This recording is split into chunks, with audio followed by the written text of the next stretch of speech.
Oh man, that was actually felt pretty good.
So what we have here is a Mach-E GT.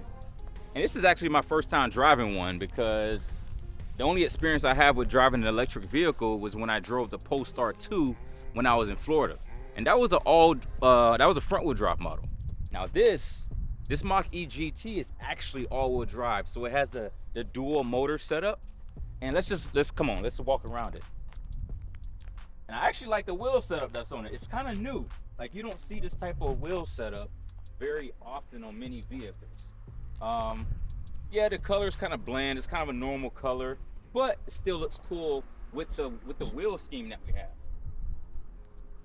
All right. Now looking up in the front here, this is probably my favorite part of the car, the front end. Oof. Don't that thing look good?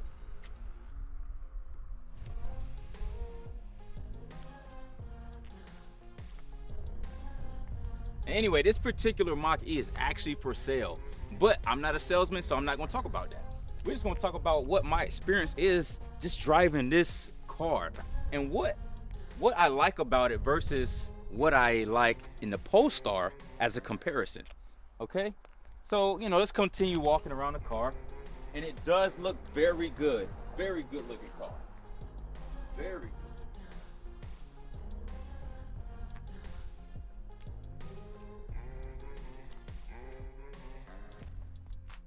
Oh, okay. We got something different. You know what I don't like about this car? The way to open the doors. What's up with that? Like, I understand, I like what Ford has done here. They keep that with a lot of their vehicles, but the fact that you got to push a button to open the door, I don't like it. It's stupid. All right. Same thing with the rear. You got to push a button, then it pops open, and then you can open it. Oh, it actually stays in place though. That's pretty cool. That's pretty cool.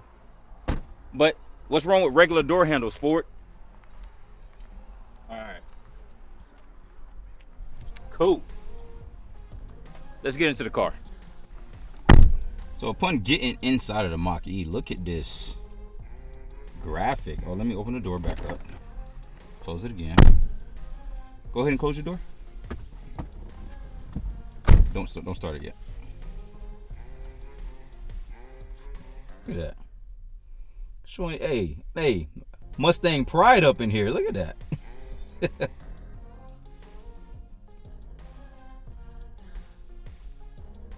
Nice. All right, one thing I absolutely love about this Mach-E right off the bat, you got a regular start button like a car. Like, another thing I noticed about the Mach-E is that a lot of the things like in this car resembles a regular car. Like, it has a stop start button. It has a screen in the front. It has a driver selector mode. Okay, park, reverse, neutral, drive, just like any other regular car. The cup holders are actually in a good place that's out of the way, and it has good storage capacity. In different areas. You got that, and you got the one that's underneath here, and of course like a regular glove box. Like, yo, why isn't every other electric car like this?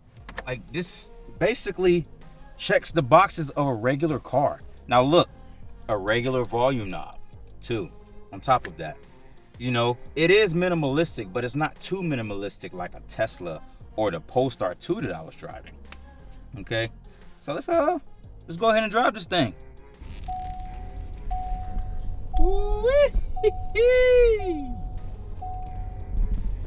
Yes, sir. Yes, sir. That thing is nice. Look at the headers. So I went ahead and engaged one pedal drive. And upon releasing the pedal, it feels pretty good. It feels natural. Like one pedal drive, natural slowdown. Like the Polestar 2 is kind of aggressive, to be honest with you. But the Mach-E GT, it feels really good. Now the propulsion sound, I know this is something that comes through the speakers. Now, let me turn here. Let me turn right here.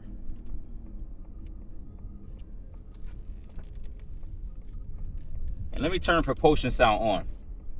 On. Now upon this thing's quick, man. Upon accelerating, like it sounds like a regular car. It sounds like what my truck would sound like when I hit the gas pedal. Like it gives you that artificial sound through the speakers, which is pretty cool. Pretty cool. But to be honest with you, we all know this is electric. Ford, you're not fooling nobody. So, but I mean, I like that they give you options, whether you want to hear it or not. And I feel like this car is a nice blend between electric car and regular car because of how everything is laid out. You know, it's not making you guess like how to operate a machine all over again like you would in like a Tesla or like the Polestar I was driving, to be honest with you. All right, so I got it unbridled. Let me turn both of these off. Okay. And we're gonna do a launch in this thing, see what it feels like. So we got it unbridled. And because it's electric, I'm just gonna punch it from 0. All right. Ready? Go. Ooh. Jesus. Ooh, this thing is quick. This thing is quick, boy. This thing is quick. Yeah.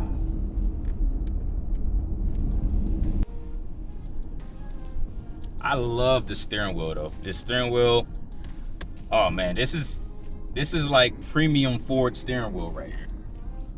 It feels sporty. It feels sporty. Like I think it deserves the hype. Now, I would say the Mustang Mach-E GT might not be worth the MSRP, but for the used car price that this one is, I think is well worth it. In my opinion, like this is actually a great car, a great electric car. It doesn't feel like some futuristic machine that you have to figure out how to drive and operate. This feels like a car. And I always want to drive something that feels like a car. It feels natural. And this feels natural. Oh man, that was actually felt pretty good.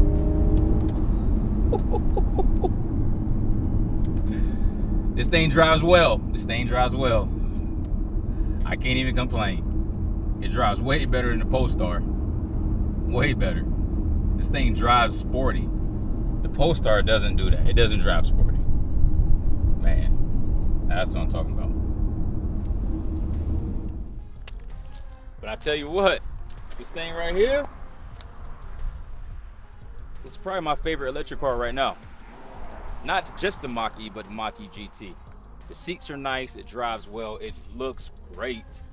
And honestly, who is this car for? This car is for a person like me who already has other cars. I wouldn't rely on this car purely for fun, but for an electric car, it is very fun. So with all that said, I just wanted to share my experience driving the Mach-E GT.